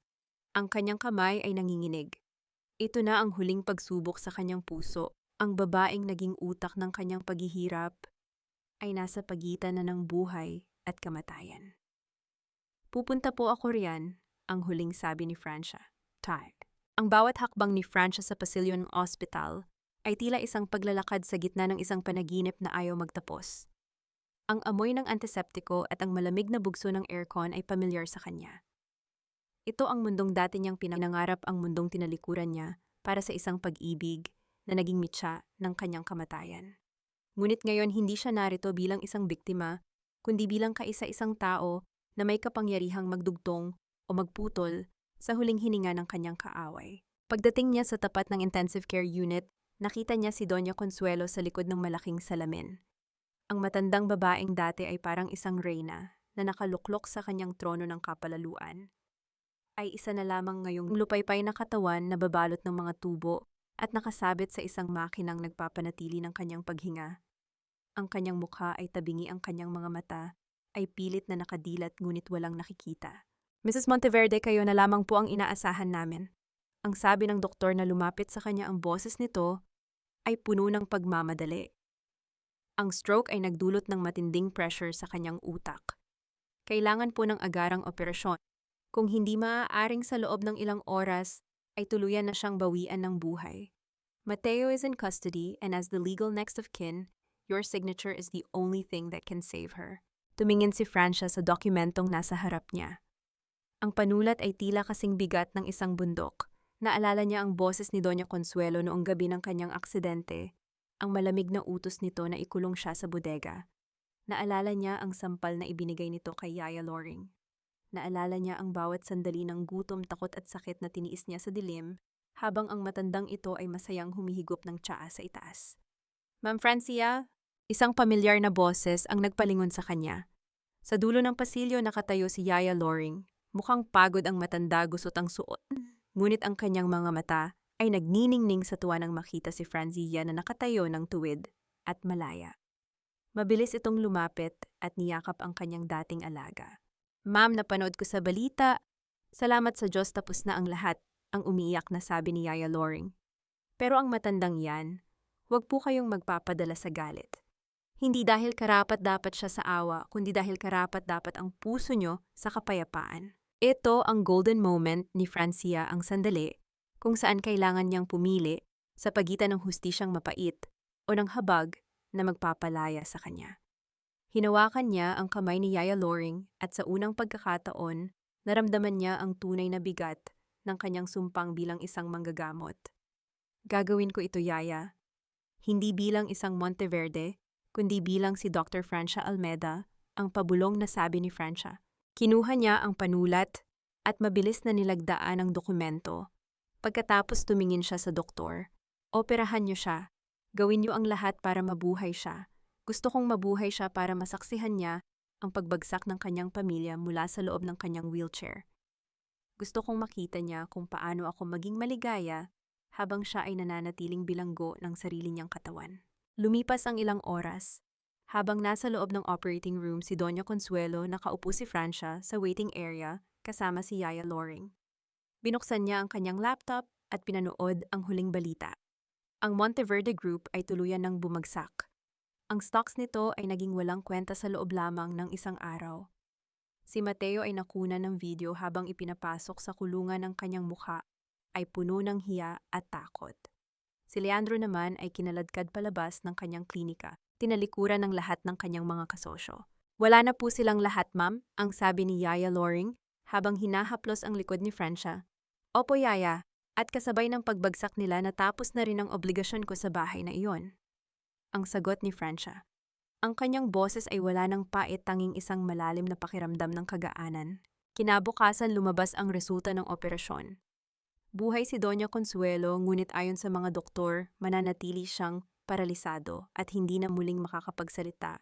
Isang buhay na kasing dilim at kasing limitado ng bodegang pinagkulungan niya kay Francia. Ito ang huling karma na ibinigay ng tadhana. Pumunta si Francia sa presinto para sa huling pagkakataon. Hinarap niya si Mateo sa likod ng rehas. Ang lalaking dati ay tinitingala niya ay mukhang isang basang sisiw, marumi, gulo-gulo ang buhok at walang tigil ang pag-iyak. Francia, patawarin mo ako. I'll change, I promise. Please bail me out. Ang pagsamo ni Mateo, ang kanyang mga kamay, ay nakakapit sa bakal. Mateo, ang patawad ay ibinibigay sa taong marunong magsisi. Ang sayo ay hindi pagsisisi, kundi takot na mawalan ng luho. Ang malamig na sagot ni Francia. Huwag kang mag-alala, hindi kita kakalimutan. Padadalhan kita ng sulat bukas ang ating final divorce papers. At ang lahat ng natitirang asset mo, gagamitin ko iyon para sa isang center na itatayo ko para sa mga kababaihang biktima ng katulad mo. Tumalikod si Francia at naglakad palabas ng presinto. Ang bawat hakbang niya ay wala ng kirot. Ang kanyang balakang na dati ay tila binali ng kalupitan, ay tila muling nabuo sa bawat hininga ng sariwang hangin sa labas. Saan na po tayo ngayon, ma'am? Ang tanong ni Yaya Loring habang naghihintay sila ng sasakyan. Tumingin si Francia sa malayo sa direksyon kung saan sumisikat ang araw. Sa Boracay, Yaya, may isang maliit na klinika roon na naghihintay sa atin. Doon ang tanging maririnig natin ay ang alon ng dagat at hindi ang mga sigaw ng nakaraan. Habang papalayo ang kanilang sasakyan, sa magulong syudad ng Quezon City, tiningnan ni Francia ang kanyang sarili sa maliit na salamin ng kanyang bag. Ang pilat sa kanyang likod ay mananatili isang paalala ng kanyang pinagdaanan. Ngunit ang kanyang mga mata ay hindi na puno ng anino. Ito na ang simula ng kanyang tunay na paghilom. Namumula ang langit sa Boracay, tila isang canvas na pininta ng mga kulay ng kahel-lila at ginto. Ang malamig na simoy ng dagat ay humahaplos sa mukha ni Francia, dala ang amoy ng alat at kalayaan. Nakatayo siya sa dalampasigan, nakatingin sa malawak na abot-tanaw kung saan ang langit at tubig ay nagtatagpo.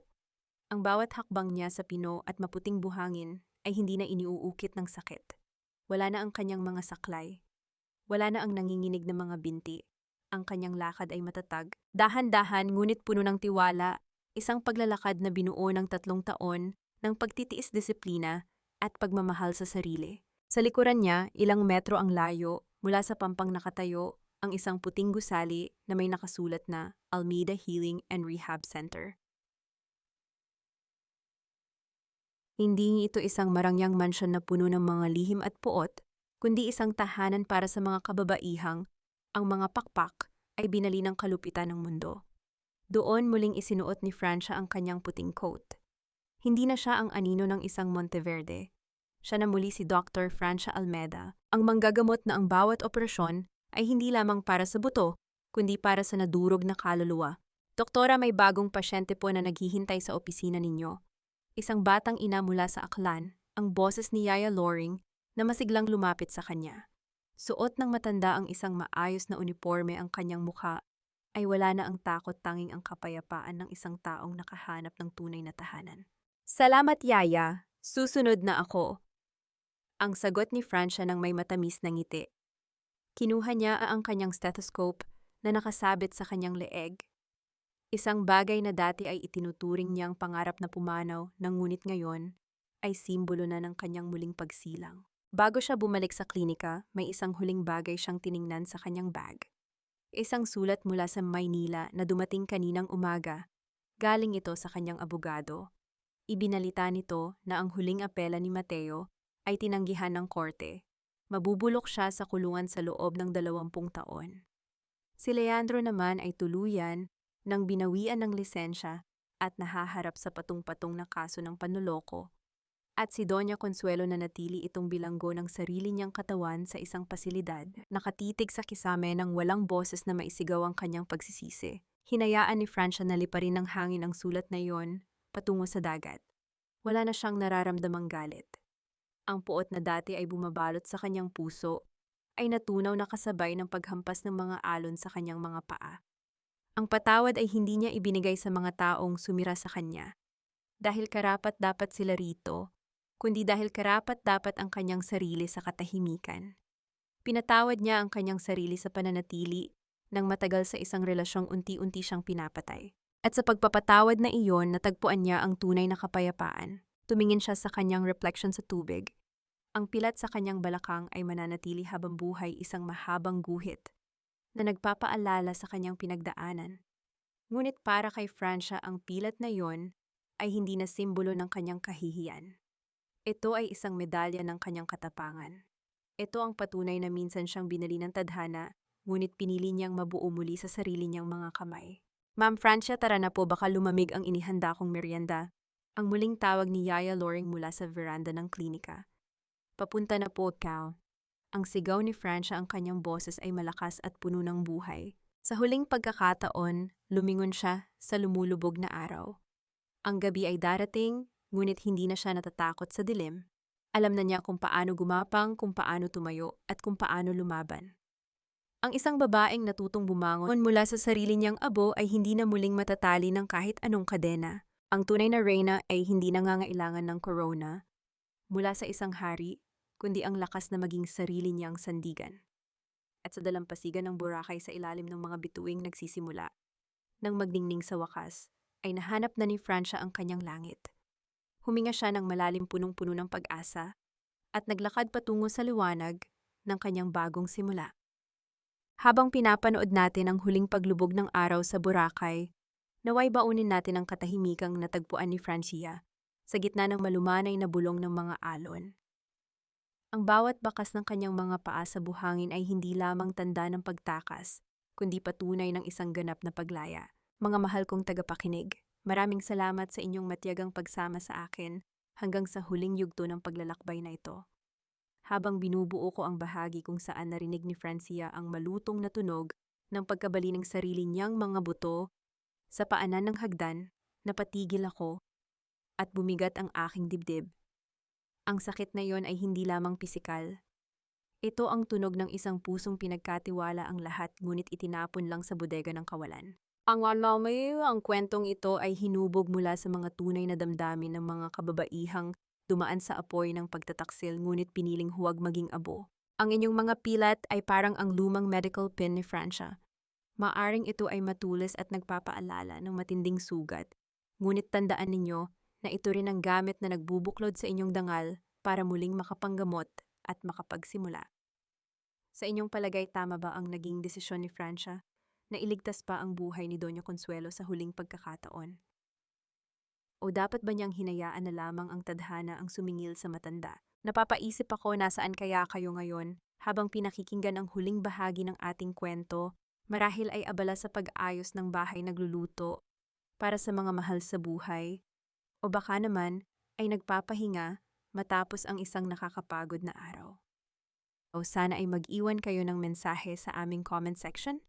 Ibahagi ninyo ang inyong mga saloobin dahil dito ang bawat tinig ay mahalaga at ang bawat kwento ay may puwang. Huwag din ninyong kalimutang i-like at i-share ang video na ito upang maging inspiration din sa iba pang mga Fransya na kasalukuyan pang naghahanap ng kanilang sariling dalampasigan. Hangad ko ang inyong kapanatagan at ang lakas na harapin ang bukas ng may matuwid na tindig. Hanggang sa muli nating pagkukwentuhan, naway manatiling buo ang inyong pag-asa. Pamagat ng kwento ang pagbangon ng pusong sugatan, paunawa. Ang lahat ng mga karakter at sitwasyon sa kwentong ito ay katang-isip lamang na nilikha para sa layuning libangan at upang maghatid ng positibong mensahe.